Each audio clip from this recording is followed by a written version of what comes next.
Fala pessoal, hoje eu vou conversar com o Celso Foster, executivo do ramo de publicidade.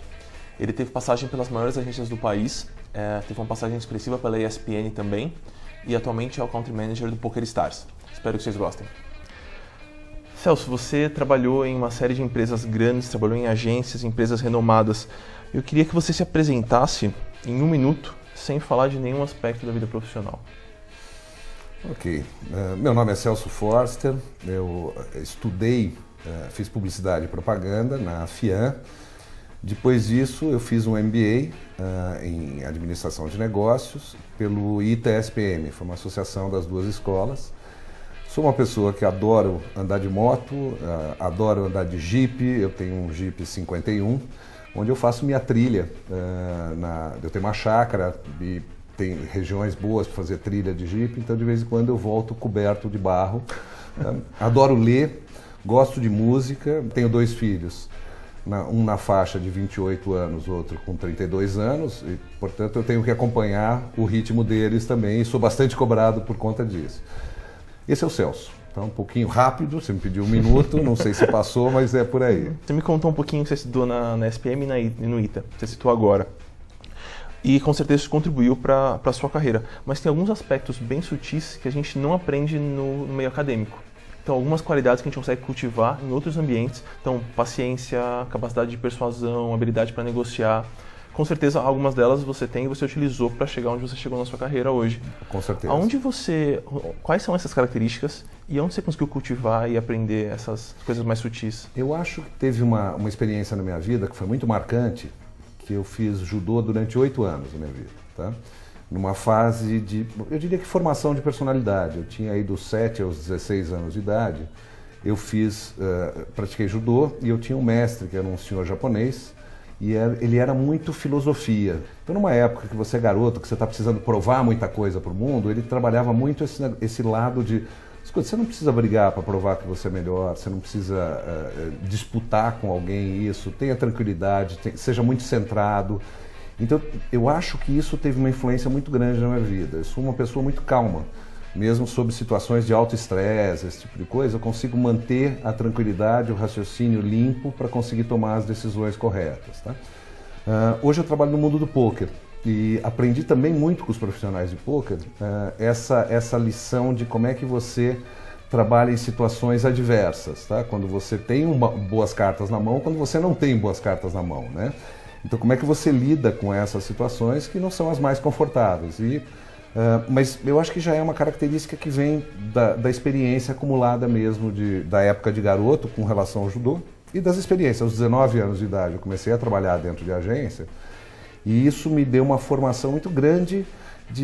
Comecei como assistente de mídia, depois fui para a área de atendimento dentro de agência, onde eu me desenvolvi bastante, chegando à posição de vice-presidente de atendimento tanto dentro da Young quanto dentro da Thomson. Então eu tive que trabalhar com esses instrumentos, eu fui aprendendo a lidar com isso, né? Você acha que é uma qualidade presente nesses meios profissionais mais agitados em agência de publicidade? Essas características mais sutis? Você falou que você aprendeu com o judô. Nem todo mundo teve a oportunidade de ter uma escola e um mestre como você teve. Você acha que é uma qualidade bastante presente, esses aspectos mais sutis ou não? Eu acho que não. Eu acho que o que acabou acontecendo com o próprio mercado foi uma certa juniorização, ou seja, quando eu sinto o mercado como um todo, das agências de publicidade, etc. Então, assim, eu não tenho nada contra as pessoas jovens, mas por vezes falta um pouco de uma formação de bagagem, tempo de janela mesmo, e assim, falta uma experiência com pessoas mais velhas. Então, assim, eu procurava adquirir muito conhecimento com essas pessoas. Eu acho que eu sou meio japonês nisso, eu aprendi com o meu mestre do judô.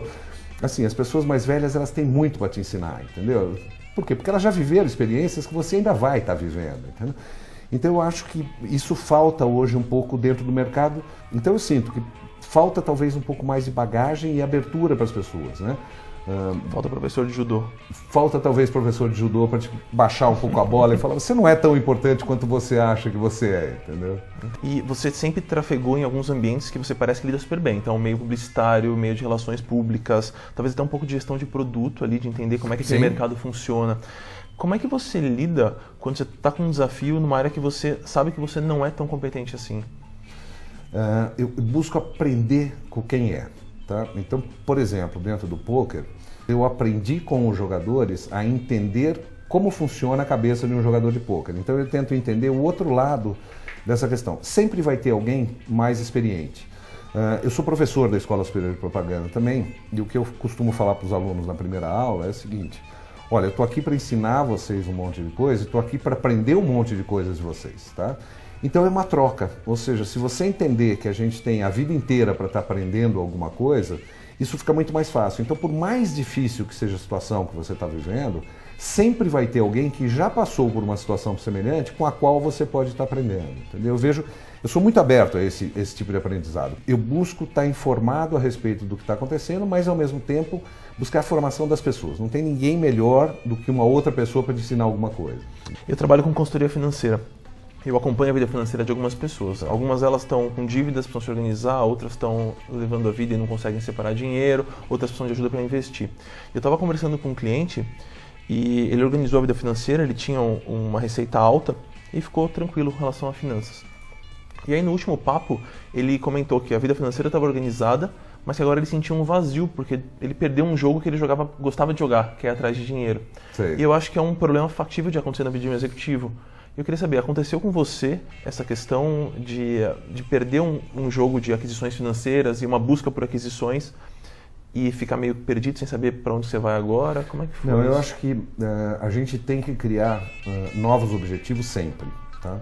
Eu sou uma pessoa que estou sempre buscando, quando eu me sinto acomodado de alguma forma, eu mudo. Eu tendo a concordar com essa pessoa, esse seu cliente, que ele precisa estar perseguindo, mesmo que seja assim, ok, eu vou mudar a forma de aplicação. Mas não chega no momento em que faz falta ter alguns objetivos? Porque eu imagino que você não está tão ansioso por um salário maior atualmente. Uhum. Então como é que faz para achar novas metas e achar novos objetivos? Eu estou sempre ansioso por um salário maior. Tá? E isso Gostei da sinceridade. Isso não parou na minha vida, eu continuo correndo atrás dessa, vamos dizer, luta do dia a dia, seja por um bônus, seja por um salário, seja por uma gratificação. Por quê? Porque isso é que me motiva. Tá? Eu hoje estou com 58 anos de idade, mas eu me sinto assim, eu talvez perceba que eu tenho 50 anos de idade quando me olho no espelho, mas eu me sinto com 30, entendeu? Em termos de energia, em termos de disposição, em termos de vontade de fazer as coisas e tal.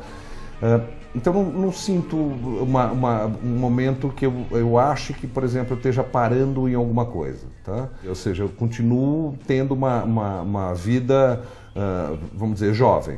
Tá? Eu acho que isso é que faz a diferença na vida das pessoas. Quando ela achar que ela está velha, acabou, entendeu? Aí tudo perde a graça, eu acho. Seja financeira, seja na relação com os filhos, seja na relação com os amigos, ou seja, você começa a ficar mais parado, entendeu? E é o momento que eu acho que a vida perde um pouco da graça. Você teve uma carreira executiva, tem uma carreira executiva, e você lida com uma série de tensões e você é responsável pelo dia a dia profissional de algumas pessoas que estão trabalhando em funções que ficam abaixo de você. É uma baita responsabilidade, é uma baita tensão. Só que eu imagino que chega um momento que chega em casa e fala, puta, agora vou dar uma relaxada, vou parar. E com isso deve vir um pouco de solidão. Como lidar com essa solidão de uma vida atribulada quando você entra num casulo mais particular ali? Olha, eu acho que eu não consigo viver isso que você está falando. Tá? Eu tenho, primeiro, muitos amigos, então é comum eu chegar em casa, às vezes eu viro e falo assim, hoje tudo que eu quero é dar uma descansada, pegar um bom livro. Assim, eu sinto falta dos momentos de solidão. Eu tenho a necessidade de ter os momentos para mim mesmo, que é o momento em que eu vou estar comigo mesmo, com o meu livro, com o meu filme. Eu tenho amigos do meio profissional, tenho amigos de infância, tenho amigos de adolescência que eu encontro, tenho amigos que eu fui formando na minha vida, assim, de vizinhos, etc., onde eu procuro me manter relacionando com eles, entendeu? Às vezes é difícil, pela vida profissional que te consome muito tempo e tal.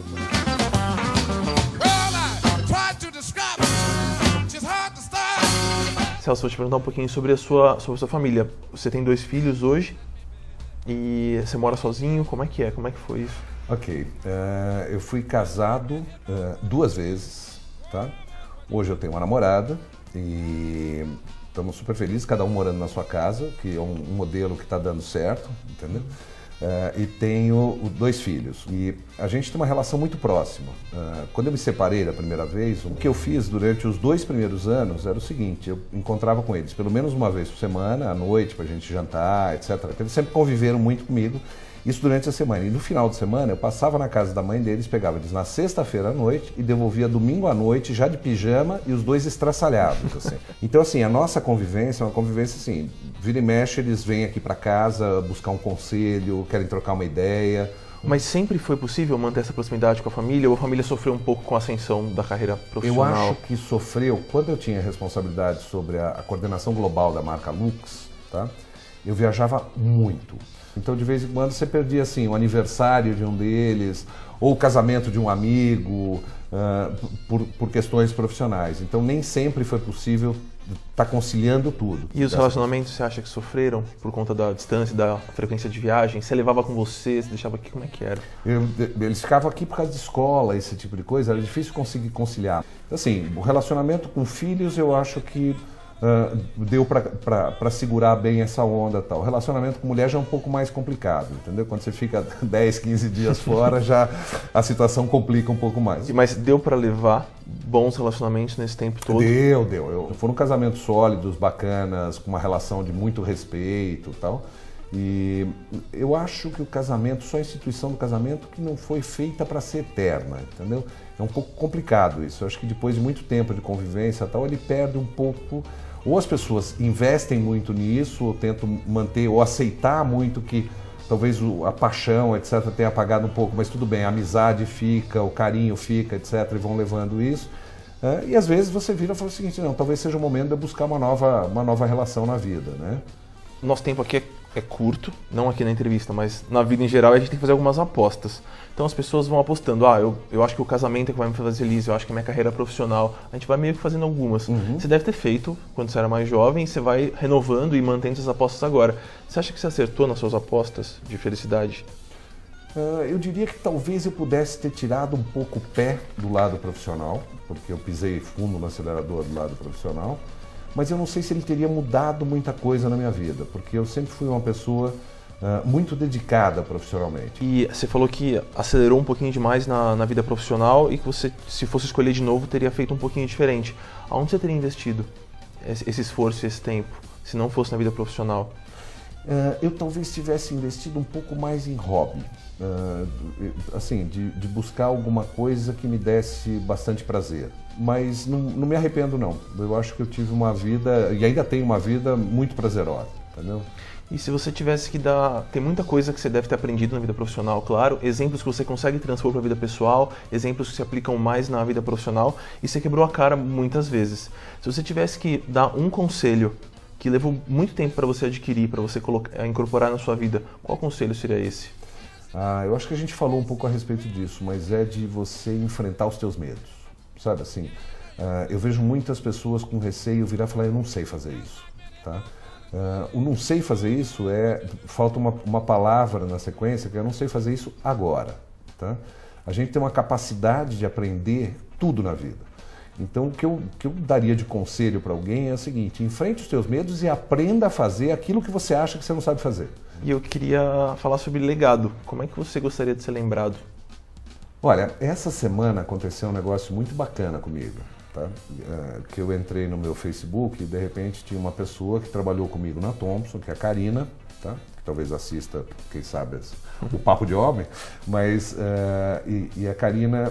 Pois assim, eu queria agradecer algumas pessoas que fizeram a diferença na minha vida e me fizeram ser o que eu sou hoje, tá? E aí citou o nome da mãe dela, um outro profissional, Celso Forster, e mais 3 outros nomes. Eu virei e falei: pô, há 20 anos, sei lá, 15 anos eu não vejo a Karina. Pô, ela lembrar do meu nome assim é porque realmente de alguma forma eu fiz a diferença na vida dela, entendeu?